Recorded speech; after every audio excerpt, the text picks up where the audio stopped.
berjumpa kita lewat kegiatan kuliah 7 menit pidato singkat ini. Marilah kita bersama-sama mengucapkan puja dan puji syukur kehadirat Allah Subhanahu wa Ta'ala, karena dengan limpahan rahmatnya kita semua bisa berkumpul untuk menghadiri kegiatan kultum tanpa ada halangan suatu apapun. Salawat serta salam mudah-mudahan tetap terlimpahkan kepada junjungan Nabi besar Muhammad SAW. Karena dengan ajarannya kita bisa membedakan yang hak dan yang batil. Manusia dalam menempuh perjalanan hidup ini tidak lepas dari lika-liku cobaan hidup.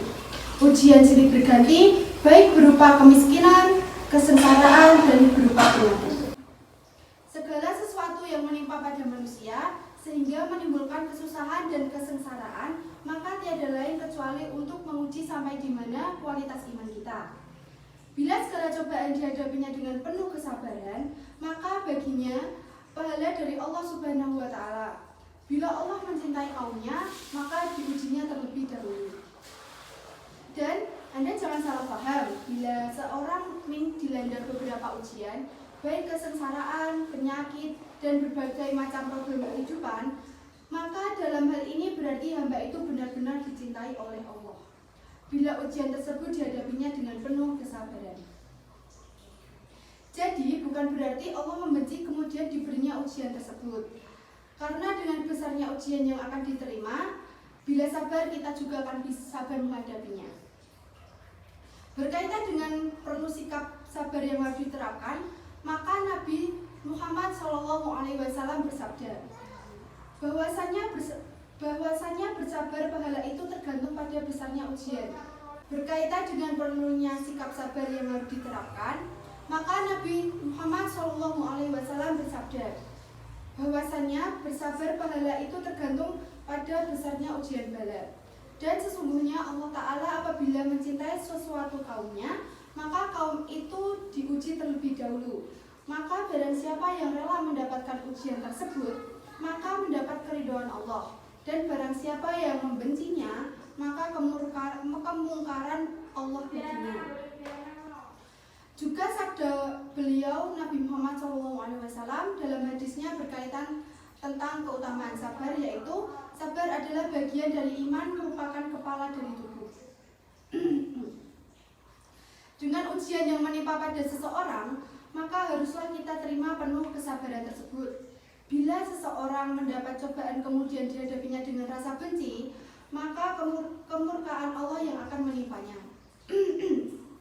Sabar itu dibagi menjadi 3. Yang pertama yaitu sabar mematuhi ketaatan, perintah dan larangan Allah Subhanahu wa Ta'ala. Yang kedua yaitu sabar terhadap musibah atau cobaan yang menimpa. Yang ketiga yaitu sabar akan ujian kesenangan. Sebagaimana dalam surat Al-Baqarah ayat 153 yang berbunyi, Ya ayyuhalladzina amanu sta'inu bis-sabiri was-shalah innallaha was-sabirin. Yang artinya, wahai orang-orang yang beriman, mohonlah pertolongan kepada Allah dengan sabar dan sholat. Sesungguhnya Allah beserta orang-orang yang sabar.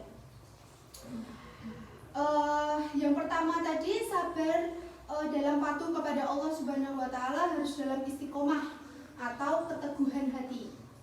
Tidak lupa bahwa hidup itu sementara dan suatu saat nanti semua akan dikembalikan kepadanya. Ketika melakukan ibadah, itu perlu kesabaran. Karena bila tidak, maka tidak akan masuk menjadi amal soleh. Sabar yang kedua yaitu sabar terhadap ujian kepahitan dan musibah yang menimpa. Ujian kepahitan dan musibah yang menimpa itu harus dengan iman yang kuat. Kita harus saling mengimani takdir yang telah digariskan. Manusia hanya bisa berencana dan berusaha. Selebihnya Tuhanlah yang menentukan. Terakhir, yang ketiga, sabar saat senang. Sabar ini banyak dilupakan oleh banyak orang.